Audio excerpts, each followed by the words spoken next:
السلام علیکم دوستوں، امید ہے آپ لوگ سب خیریت سے ہوں گے۔ آج ہم لوگ Pakistan studies class degree level bachelor of science کا لیکچر نمبر 4 کرنے جا رہے ہیں، جس میں ہمارا جو ٹاپک ہوگا وہ ہوگا differences between Hindu and Muslim society. وہ کون سے ایسے عوامل ہیں جس کی وجہ سے ہندو اور مسلم سماج اور معاشرے کے حساب سے دونوں الگ الگ قومیں ہیں۔ لیکن اس سے پہلے ہم یہ چیک کریں گے کہ ہم نے اس کے پریویس لیکچر میں کیا پڑھا تھا۔ ہم نے اس کے پریویس لیکچر میں جو ڈسکشنز کی تھیں، وہ پہلے جو ڈسکشن کی تھی وہ سوورنٹی اسلام تھا، یعنی کہ حاکمیت اقتدار اسلام میں کیا ہے۔ پھر ہم نے یہ دیکھا تھا کہ اوریجن آف آئیڈیالوجی، یعنی کہ نظریے کی جو بنیاد تھی وہ کہاں سے ہوئی اور کس طرح سے شروع ہوئی، اور اس کے مین کمپوننٹس کیا تھے۔ اور پھر ہم نے یہ دیکھا تھا کہ جو اسلامک آئیڈیالوجی یعنی کہ اسلامی نظریہ، اس کی بنیادیں کیا ہیں۔ اگر آپ نے یہ لیکچر نہیں دیکھا ہے تو آپ اس لیکچر کو ضرور دیکھیں اور ہمارے ساتھ شیئر کریں اگر آپ کو کوئی چیز سمجھ میں نہیں آئی ہو۔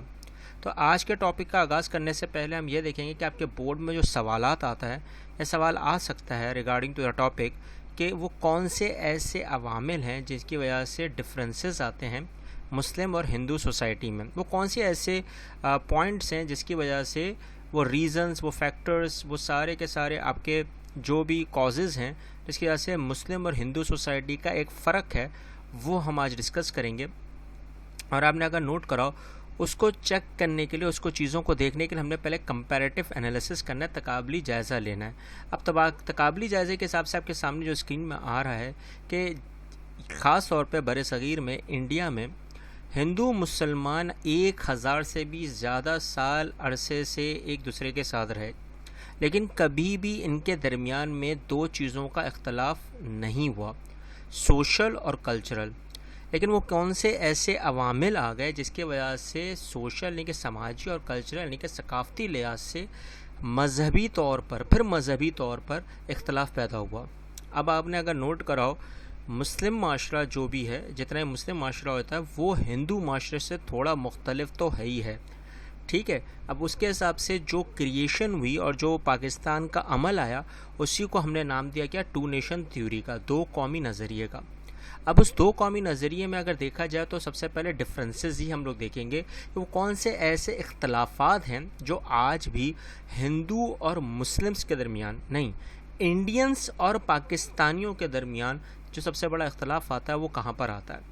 اگر دیکھا جائے تو ہندو سوسائٹی اور مسلم سوسائٹیز میں میجر ڈفرینسز ہیں، بہت بڑے بڑے ڈفرینسز ہیں۔ اس میں پہلا جو آتا ہے، اگر آپ نے نوٹ کراؤ، وہ خود معاشرہ ہے، ہندو مسلمان کا معاشرہ۔ اچھا، سوسائٹی کے حساب سے اگر دیکھا جائے تو مسلم معاشرہ جو وہ ایک امت کے اوپر رکھتا ہے۔ امت کا مطلب آپ کسی بھی سویلائز تہذیب یا تمدن یا کسی بھی ثقافتی جائزے سے آپ کسی بھی ممالک کے ہو، ٹھیک ہے، کبھی بھی آپ کی جو بھی تہذیب رہی ہو، اگر آپ اسلام کے دائرے میں آ گئے تو آپ بلیور ہو گئے ایک خدا کے، ونس آف اللہ یعنی کہ توحید کے۔ اور آپ نے جتنی بھی تعلیمات پہ چلنا ہے، جتنی بھی تعلیمات ہے وہ کس کی، قرآن اور سنہ کی تعلیمات پہ چلنا ہے۔ یہ آپ کا پہلا نظریہ ہے ایز اے مومن۔ پھر آپ کیا ہوئے، اس ممالک کے حساب سے مصری ہو گئے، پاکستانی ہو گئے، جو آپ کا ایک کردار ہے۔ اور پھر آپ کا کہاں آتا ہے لاسٹ میں، سویلائزیشن، تہذیب، کلچرل ویلیوز، کیونکہ اللہ نے بھی یہ چیزیں رکھی ہیں درمیان میں تاکہ ایک دوسرے سے اچھی چیزیں سیکھ سکیں، پازیٹیو تھنکنگ چیزیں سیکھ سکیں، تاکہ یہ نہ ہو کہ ہم ایک دوسرے کو الگ الگ فیل کریں، ٹھیک ہے نا۔ امہ کا مطلب یہی ہے، جبکہ ہندوازم میں گاڈس کا کانسیپٹ ہے، بھگوانوں کا کانسیپٹ ہے۔ اور میں نے آپ کو فرسٹ لیکچر میں بھی یہ بتایا تھا کہ 4802 بھگوانوں کا تو وجود اس وقت تک آ چکا تھا۔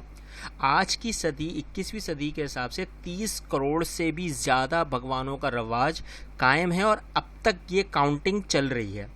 اور چلنے کے حساب سے اگر دیکھا جائے تو دیویز اور دیوتاس کا کانسیپٹ رہا ہے، اور وہی آئیڈیل ورشپ یعنی کہ وہی بدھوں کو پوجنا، دریاؤں کو پوجنا، جانوروں کو پوجنا، یہ ان کے عوامل میں آ گیا ہے، ٹھیک ہے۔ لیکن بھگوان کا کانسیپٹ ہے، گاڈ کا کانسیپٹ ہے، اب اس میں گاڈس اور گاڈ کے فرق کو صرف پہچاننا ہے، ٹھیک ہے۔ لیکن یہ ایک فرق ہے ہندو اور مسلم سوسائٹی میں۔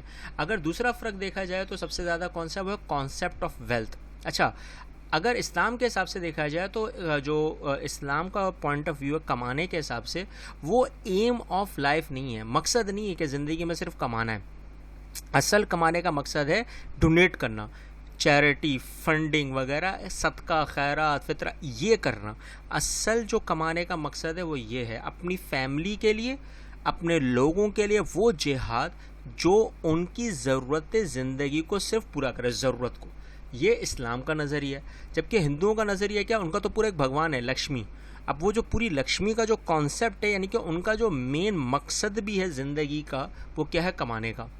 اور کمانے کے حساب سے جتنی زیادہ لکشمی گھر میں آئے گی اتنی آپ کے گھر میں خوشحالی ہے. ان کا مقصد یہ ہے.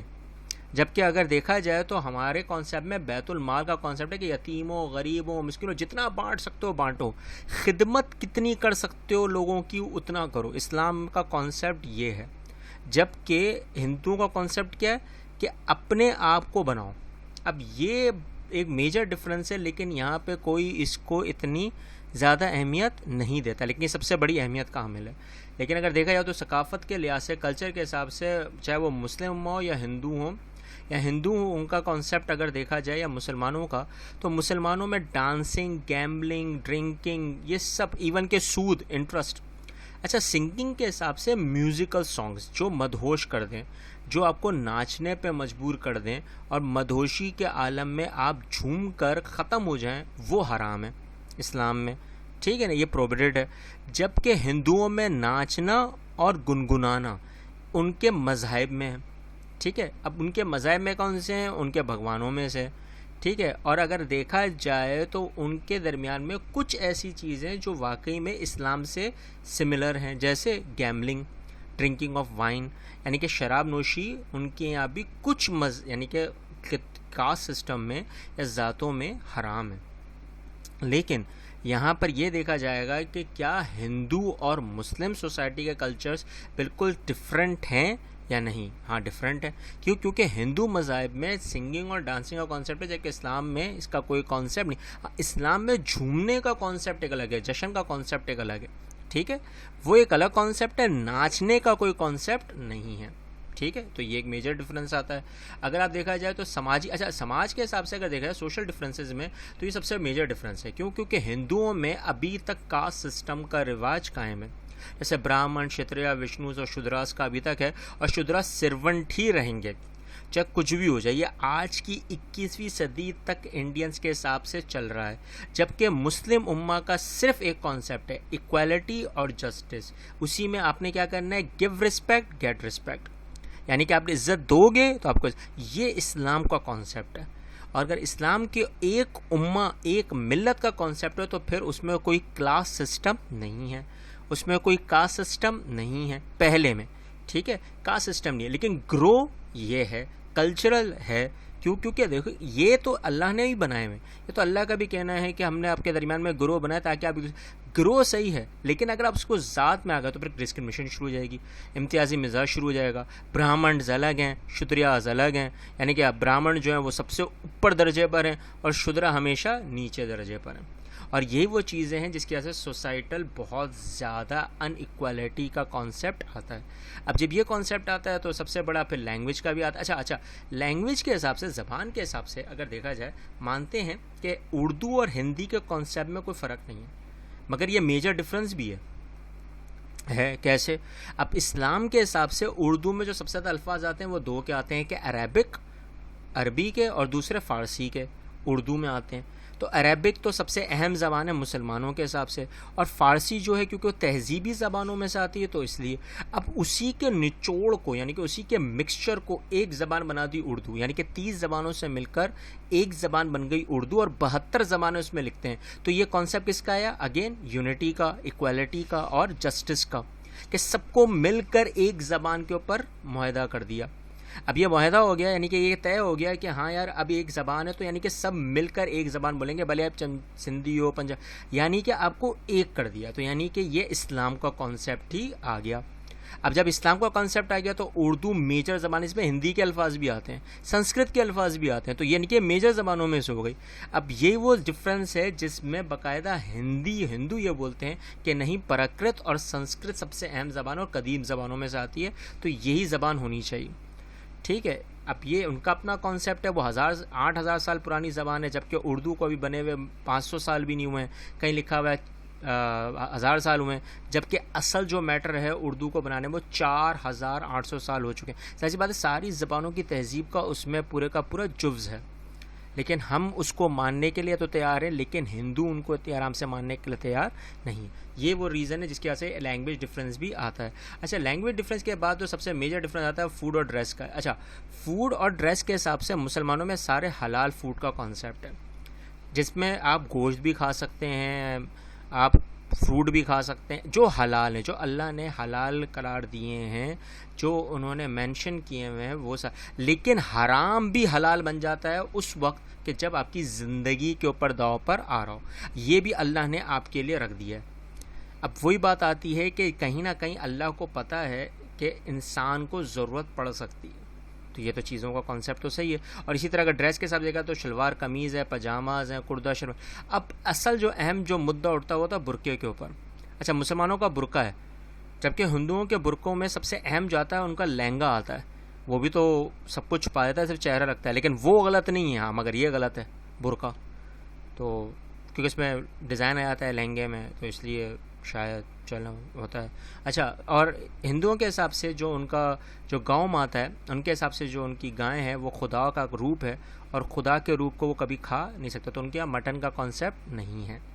اب اسی طرح دھوتی، لنگوٹی، ساڑی ان کی سب سے زیادہ اہم آتی ہے. اچھا، دھوتی کا جو کانسیپٹ ہے پنجابیوں میں، مسلمانوں کا کانسیپٹ، لیکن اصل جو دھوتی کا کانسیپٹ پنجابیوں میں ہے وہ کس کے حساب سے؟ ایگریکلچرل کے حساب سے. اب کوئی بندہ اگر زراعت میں اتر رہا ہے تو وہ پینٹ پہن کے تو اتر نہیں سکتا. پینٹ پہن کے اترے گا تو ظاہر سی بات ہے گیلی ہوتی ہے زمین، چکنی ہوتی ہے، بھاری ہو جائے گا، بھاری ہو کے وہ کہیں اللہ نہ کرے کچھ مسئلہ نہ ہو جائے. تو وہ دھوتی کا کانسیپٹ کچھ الگ ہے پنجابیوں کا. اسی حساب سے وہی سارے کانسیپٹ کو ہم ہندوؤں کے ساتھ میچ کر جاتے ہیں، جبکہ ہندوؤں کا کانسیپٹ اور مسلمانوں کا کانسیپٹ بالکل الگ ہے. وہی دھوتی کا کانسیپٹ جو پنجابیوں میں، مسلمانوں کا آتا ہے، پاجاموں میں آتا ہے. یہ بات کسی کو پتہ نہیں ہے، لیکن سب چڑھ جاتے ہیں، پتہ ہی نہیں ہوتا، تو اس لیے آپ کو بتانا لازمی ہے. اور اگر دیکھا جائے تو سینٹرز آف فیتھ، اچھا انسٹیٹیوشن جو ہیں مسلمانوں کے حساب سے وہ تو مکہ، مدینہ، بیت المقدس، یہ تو سب کو پتہ ہے. لیکن ہندوؤں کے حساب سے درواقہ، ادھویا، ماؤنٹ ایوریسٹ، یہ وہ علاقے ہیں کہ جہاں پر سب سے زیادہ اہمیت. اچھا، گنگا اور جمنا کا سب سے اہم کانسیپٹ آتا ہے ہندوؤں میں، ٹھیک ہے. تو یہ ہے کہ ان کا ماننا ہے کہ اس میں 3 دفعہ ڈبکی لگانے سے گناہ دھل جاتے ہیں، تو وہی کانسیپٹ ہے. لیکن ان کا ایک اپنا ہے، میں ان کو کچھ کہوں گا نہیں، وہ ایک اپنا ان کا اپنا مذہب کے حساب سے وہ ڈیل کرتے ہیں، لیکن یہ ان کے سینٹرز آف فیتھ میں آتا ہے، ٹھیک ہے. اب اسی طرح آرٹس اور بلڈنگس کے حساب سے اگر دیکھا جائے تو مسلم آرٹس میں کانسیپٹ آتا ہے آرکس کا، ڈومز کا، مساجد کا، یہ سارا. اچھا، جو ڈومز آپ بولتے ہیں نا اسلام میں، جو مسلمانوں کا جو ڈوم کا کانسیپٹ ہے، گنبد کا، یہ بھی سمبل آف مسلم ہے، یہ بھی لوگو ہے، یہ ہماری پہچان ہے. کیونکہ ہر ڈوم کے اوپر اسفیئر ہوتا ہے، اور اسفیئر کا ہمیشہ ایک سینٹر ہوتا ہے، اور سینٹر کے اوپر آپ نے ہر مسجد میں دیکھا ہوگا ایک نوک بنی ہوئی ہوتی ہے. وہ ایک نوک کا مطلب کیا ہوتا ہے؟ وہ ایک پوائنٹڈ کا مطلب کیا؟ وہ ایک اللہ کا کانسیپٹ، ایک یونٹی کا کانسیپٹ ہے. اور وہ جو مینار کا کانسیپٹ ہے وہ کس کا؟ اذان کا. اور اذان کا کانسیپٹ مطلب کیا؟ کتنی اونچائی، اللہ اتنا اونچا ہے، اتنی پہنچ پر ہے کہ جہاں پر کوئی بھی انسان اتنی آرام سے. یہ وہ سارے کانسیپٹ ہے، لیکن ہم اس کانسیپٹ کو اس کو ہی بلا گئے ہیں، پتہ نہیں ہے، لیکن اس لیے سمجھانا لازمی ہے. لیکن اگر دیکھا جائے تو ہندوؤں کے حساب سے مندر کا کانسیپٹ ہے. اب مندروں میں بتوں کا کانسیپٹ ہے، آئیڈیلس کا کانسیپٹ ہے. تو یہ ایک ڈفرینسز آتے ہیں، یہ ایک ڈفرینس ہی آتا ہے کہ ہمارا جو کانسیپٹ ہے وہ بالکل الگ ہے ان کا. اچھا، لیکن آرکیٹیکچرل اگر دیکھا جائے بر صغیر کے حساب سے تو دونوں کا سیم ہے، ٹھیک ہے. یہ یاد رکھیے گا کہ بناوٹیں سیم ہیں، بالکل ملتی جلتی ہیں، لیکن ڈفرینسز صرف ڈومز کے اوپر ہیں. ڈوم سمجھ گئے ہوں گے، راؤنڈ اباؤٹس، ٹھیک ہے نا. تو یہ ہماری پہچان ہے مسلمانوں کی، اور ان کی مندروں کی کھڑی پہچان ہے. یعنی کہ ان کے یہاں زیادہ تر جو آپ نے دیکھا ہوگا وہ اسفیئر نہیں ہے، وہ زیادہ تر ریکٹینگلز ملیں گے آپ کو، ٹرائنگلز ملیں گے، اس طرح کے حساب سے، ٹھیک ہے. اچھا، لاسٹ جو آتا ہے کانسیپٹ لائف اور ڈیتھ کا آتا ہے. اچھا، لائف اور ڈیتھ کا مطلب، اچھا لائف میں اگر دیکھا جائے مسلمانوں کے تو کان میں اذان دی جاتی ہے بچے کے جب وہ پیدا ہوتا ہے، اور اس کو دفنانے کے وقت یعنی کہ مرنے کے بعد دفنا دیا جاتا ہے. اسی طرح ہندوؤں کے کانسیپٹ میں بھی شروع میں جب بچہ پیدا ہوتا ہے تو اس کو ہم کیا کرتے ہیں؟ نکوز کرتے ہیں. یعنی کہ ہندو جو ہیں وہ نکوز کرتے ہیں، کہنے کا مطلب وہ ایک سی شیل لیتے ہیں اور اس کے کان میں اذان یعنی کہ آواز مارتے ہیں، پھونک مارتے ہیں، تاکہ اس کا ساؤنڈ سسٹم چلنا شروع ہو جائے. یہ ان کا حساب ہے نکوز کا، ٹھیک ہے نا. جبکہ ان کا یہ ماننا ہے ستی کا کانسیپٹ آتا ہے زیادہ تر 70% کہ اگر بندہ مرتا ہے تو اس کو جلا دیا جاتا ہے، اور اگر جلانے کے بعد کا مطلب یہ ہے کہ اس کی جو روح ہے وہ اور اس کا جسم جو پورا پاک ہو گیا ہے، لیکن جو اس کی وائف ہے، جو اس کی بیوی ہے، اس کو بھی اس کے ساتھ کنواری اگر ہے تو چلا دیا جاتا ہے. یہ بھی ایک کانسیپٹ ہے، لیکن یہ اب بینڈ ہوا ہے انڈیا میں اور اس کے بعد قوانین بن گئے، لیکن ابھی بھی وہاں کے دیہاتی علاقوں میں یہ کانسیپٹ چلتا ہے. تو اب اندازہ لگائیں کہ ہندو اور مسلمانوں کا کہیں سے بھی بہت ہی کم میٹر پہ کہیں جا کر ایک ہونے کا کانسیپٹ ہے. اس لیے ہندو اور مسلمانوں کا کانسیپٹ اتنی آرام سے ایک ہونے کا سوال پیدا نہیں ہو رہا تھا اس وقت، اور یہی وہ ریزنز تھے جس کی وجہ سے سب سے زیادہ اس کے اوپر تناؤ شروع ہوا. اب اس تناؤ کے بعد جو سب سے اہم کردار آتا ہے انہی چیزوں کو کنورٹ کرنے میں، وہ آتا ہے ہمارے صوفیوں کا اور علماؤں کا، کیونکہ یہ کانسیپٹ کو سمجھانا بہت آسان ہے کہ ڈسکرمنیشن کہاں پر ہو سکتی ہے اور ڈسکرمنیشن کہاں نہیں ہو سکتی ہے. انشاءاللہ ہم اس چیز کو نیکسٹ لیکچر میں دیکھیں گے. اگر آپ کو کوئی چیز سمجھ میں آئی ہو فوراً تو ہمیں ضرور شیئر کریں، اور جو چیز سمجھ میں نہیں آئی وہ بھی شیئر کریں ہمارے ساتھ، تاکہ ہمیں پتہ چل سکے کہ ہم کیسا کر رہے ہیں کام. اور ہمارے چینل کو ضرور سبسکرائب کریں اور ان بچوں ان لوگوں تک پہنچائیں جن کو ان کی ضرورت ہے. ملتے ہیں نیکسٹ لیکچر میں. اللہ حافظ.